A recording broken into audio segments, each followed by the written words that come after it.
ಮಹಿಳಾ ಪೌರ ಕಾರ್ಮಿಕರಿಗೆ ಪಾಲಿಕೆ ಗುಡ್ ನ್ಯೂಸ್ ನೀಡಿದೆ. 850 ಮಹಿಳಾ ಪೌರ ಕಾರ್ಮಿಕರಿಗೆ ಪಿಂಕಿ ಸ್ಕೂಟರ್ ಭಾಗ್ಯ ಒಲಿದು ಬಂದಿದೆ. ಪಿಂಕಿ ಸ್ಕೂಟರ್ ನೀಡುವ ಕ್ರಿಯಾ ಯೋಜನೆಗೆ ಅನುಮೋದನೆ ಸಿಕ್ಕಿದೆ. ಮೊದಲಿಗೆ ಖಾಯಂ ನೇರ ಪಾವತಿಯಡಿ ಕಾರ್ಯನಿರ್ವಹಿಸುವ 850 ಮಹಿಳಾ ಪೌರ ಕಾರ್ಮಿಕರಿಗೆ ಪಿಂಕಿ ಸ್ಕೂಟರ್ ವಿತರಣೆ. ಪಿಂಕಿ ಸ್ಕೂಟರ್ ವಿತರಣೆಗೆ ಟೆಂಡರ್ ಪ್ರಕ್ರಿಯೆ ಕೂಡ ಆರಂಭಗೊಂಡಿದೆ. ಯಶಸ್ವಿ ಬಿಡುದರರಿಂದ ಪಿಂಕ್ ಎಲೆಕ್ಟ್ರಿಕ್ ಸ್ಕೂಟರ್ ಪೂರೈಕೆ ಮಾಡಲಾಗುತ್ತೆ.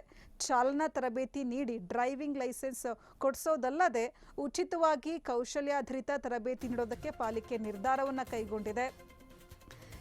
ಮಹಿಳಾ ಪೌರ ಕಾರ್ಮಿಕರಿಗೆ ಮೈಸೂರು ಮಹಾನಗರ ಪಾಲಿಕೆ ಗುಡ್ ನ್ಯೂಸ್ ಅನ್ನು ಕೊಟ್ಟಿರುವಂಥದ್ದು. 850 ಮಹಿಳಾ ಪೌರ ಕಾರ್ಮಿಕರಿಗೆ ಪಿಂಕಿ ಸ್ಕೂಟರ್ ಭಾಗ್ಯ ಒಲಿದು ಬಂದಿದೆ. ಪಿಂಕಿ ಸ್ಕೂಟರ್ ನೀಡುವ ಕ್ರಿಯಾ ಯೋಜನೆಗೆ ಅನುಮೋದನೆ ಸಿಕ್ಕಿರುವಂಥದ್ದು. ಮೊದಲಿಗೆ ಖಾಯಂ ನೇರ ಪಾವತಿಯಡಿ ಕಾರ್ಯನಿರ್ವಹಿಸುವ 850 ಮಹಿಳಾ ಪೌರ ಕಾರ್ಮಿಕರಿಗೆ ಪಿಂಕಿ ಸ್ಕೂಟರ್ ವಿತರಣೆ ಮಾಡಲಾಗುತ್ತೆ. ಪಿಂಕಿ ಸ್ಕೂಟರ್ ವಿತರಣೆಗೆ ಟೆಂಡರ್ ಪ್ರಕ್ರಿಯೆ ಕೂಡ ಆರಂಭಗೊಂಡಿರುವಂಥದ್ದು.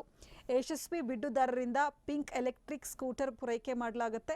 ಚಾಲನಾ ತರಬೇತಿ ನೀಡಿ ಡ್ರೈವಿಂಗ್ ಲೈಸೆನ್ಸ್ ಕೊಡಿಸೋದಲ್ಲದೆ ಉಚಿತವಾಗಿ ಕೌಶಲ್ಯ ಆಧಾರಿತ ತರಬೇತಿ ನೀಡೋದಕ್ಕೆ ಪಾಲಿಕೆ ನಿರ್ಧಾರವನ್ನು ಕೈಗೊಂಡಿದೆ.